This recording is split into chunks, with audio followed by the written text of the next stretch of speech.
What,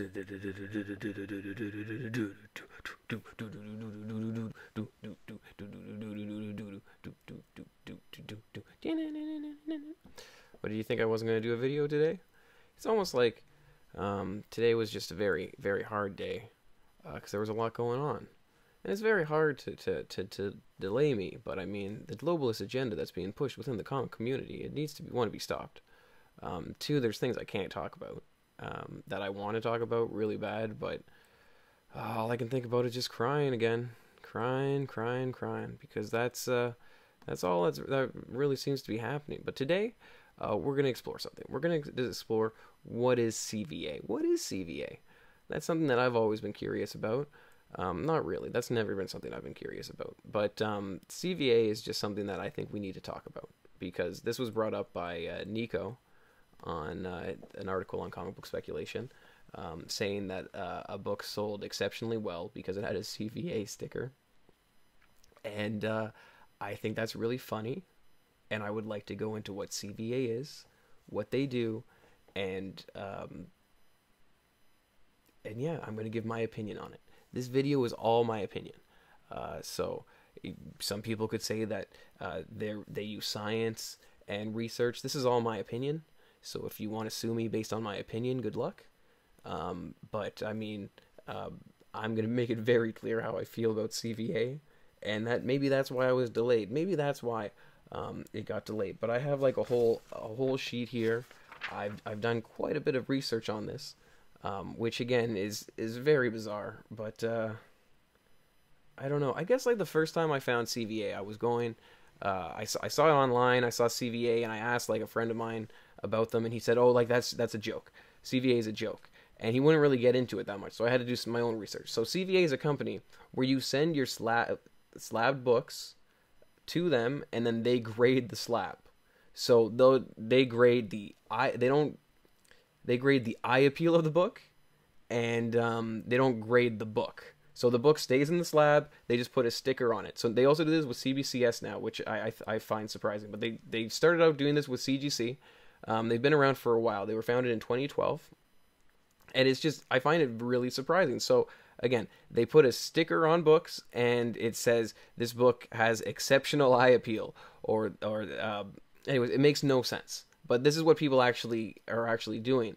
And I just wanted to get into a little bit of what CVA is, and why I think it's a joke, why I wouldn't recommend CVA, and a few things I don't understand about what's going on with the whole CVA thing. So again, CVA, as you can see here on this first appearance of the Suicide Squad, it's a sticker. This book is apparently very exceptional for its grade, presents very well, and again, how you couldn't tell that by yourself by looking at the scan, I don't know. But it doesn't make sense to me. So when I looked into this, fighting the globalists, I found an article on Comic Book Daily from 2012, from the founding of CVA. And pretty much what it says is, anyone actively following internet comic auctions has most likely noticed a few books sporting those little CVA stickers in the top left corner of the CGC casing. CVA? What the heck is CVA? CVA stands for the Comic Verification Authority, and basically a CVA sticker on a comic is an indication that the comic in question is an exceptional example within the numerical grade assigned. Okay, okay? So let's read that back. A CVA sticker on a comic is an indication that a comic in question is an exceptional example within that numerical grade assigned. How? Okay? Like that? What does that even mean? Again, I don't think there is a census for CVA books, but we'll get into that in a little bit. I don't understand what that really means, though. But anyways, in the interview, or in this article, there's an interview with the founder, Joseph Viteri, and what he says is CVA is not evaluating whether CGC's grade is accurate or not. CVA is looking at structure and eye appeal, and that CGC does not account for when grading a comic book. There are most certainly collectors who give substantial consideration to those characteristics, and that is what CVA keys into. It provides buyers and sellers of those books with a trackable shorthand to separate those exceptional examples from the rest of the population. It's a joke. That's a joke. It's a joke. It's a joke. I like if that's not a snail oil salesman pitch, I don't know what is. But it's a joke. It's a complete joke. Like it's just I don't get it. It's nonsense. And there's tons of books like this, and we'll get into that. So when I was looking into this on CVA's website, there's a page called Recent Results. Because again, if you're going to want to buy these you're going to want to provide this service, you have to show that there's some kind of basis for the service. So the first book that they show is a Detective 140. And it says that it's a CGC 6.5 sold for $22,250. And that's big news. That's huge news. Because GPA recent sale of a 6.5 was just under $10,000. So apparently, according to this, this book sold for an additional $1,200 because of a CVA sticker. And I mean, that is mind-boggling. Is that how could that possibly be a thing? GPA again, it shows that a 6.5, the most recent sale. I don't get it. I don't get it. But also, you'll notice, peculiarly enough, this $22,000 sale isn't reported on GPA. That's interesting, but we'll get into that in a minute. Another book that's on their list is this Mad Magazine 1. And it says that this Mad Magazine 1, a Gaines file copy, that's very important because that makes this book a lot more valuable. It shows that it sold for just over $20,000. Again, if I look at GPA, that's crazy, because the most recent sale of a CGC 9.2 Mad Magazine number 1 was $7,200, and they don't even have a reported sale of $20,000. That's weird though, that if you look up those same books, they're not reported on GPA. That's interesting. Also, I would also like to mention that $9,500 sale of that Mad Magazine number 1, 9.2, was also a Gaines file copy. Bizarre.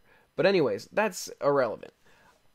One thing I found out when I looked into this was these book that at least the Mad Magazine that sold for $22,000, it did sell, according to Comic Link's website. It sold on Comic Link. But again, it didn't show up on GPA. So why is that? Well, it turns out Comic Link doesn't report to GPA. Why doesn't Comic Link and GPA, why aren't they? Apparently, and this is according to forum posts that date back from 2010, Comic Link and GPA were in negotiations to provide data for each other. But Comic Link only wanted to provide selective data. They only wanted to show big book sales and not so much all of their data. And GPA pretty much was an all or nothing thing, and they said if you're not going to give us every sales data, we don't want anything. So that's why they're not reported, which in my opinion means that there could be some manipulation there. Why? And that was in 2010. So we're talking 9 years, and you still haven't brokered a deal to put your sales records on GPA, I guess the gold standard thing to test out comic prices. That makes absolutely no sense. So I think there might be some shenanigans going on here. And I mean, it's not just because it's on Comic Link. It's more that there's a company that's telling me that this book in particular is worth an additional I mean, I just don't get it. Like, I'm supposed to think that a Detective Comics 140 CGC 6.5 sold for $22,250 when a 7.5 sold that same year for just under $15,000 because of a sticker. That makes absolutely no sense. CVA is a scam.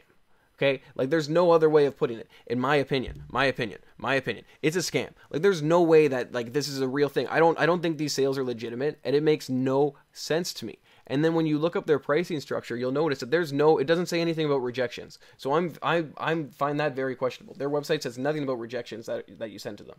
But if you send them books and you have to send them at least $50 worth of getting stickers, they will, I think, what is that, $12 a book? To $25 a book, to $8, it's nonsense. It makes absolutely no, why? You're telling me that these books are selling more because of a sticker? It makes absolutely no sense, and I don't believe it. And see how CVA is still around and they're still doing this makes no sense to me. You never see them at shows. You don't hear about them that much, but you do see these books pop up on sale. Why? Why would anybody put a sticker on a book? For what? For something that you can't tell? It makes absolutely no sense to me. And that's really all I had planned for this video. I just wanted to look into CVA, explain what it was. It's a service where you send your books to them and they put a nice little sticker on it. And they claim that it makes your book sell for more. Does it? I don't think it does. I think that's a complete scam. I don't see how any of these sales are accurate that they report. I don't see it. It makes no sense to me. Are they shill books from on Comic Link? I don't know. I don't think that that's what Comic Link's doing, but it definitely makes absolutely no sense that Mad magazine would have sold for that much on Comic Link. It makes no sense because, again, the GPA sales don't line up. So, and there are other 9.2 Gaines file copies that have sold for way under what they're claiming they're sold for. It doesn't make sense, and I don't get it, and I don't believe it. I am calling shenanigans, and that's all I can say about it. Shenanigans. It's all just shenanigans. It's all like, I don't get it. But anyways, if you enjoyed this video, which I doubt you did, I'm sure it's all shenanigans, and I'm sure it's just going to get me in even more trouble. I'm sure I'm just going to end up burning more bridges. But if you liked it, make sure to click over here and subscribe. And if you want to watch my last video, click over here, because I'm sure I'll have a nice little link where you can check that out, because I'm sure it's also just as fantastic as this one. Thanks again.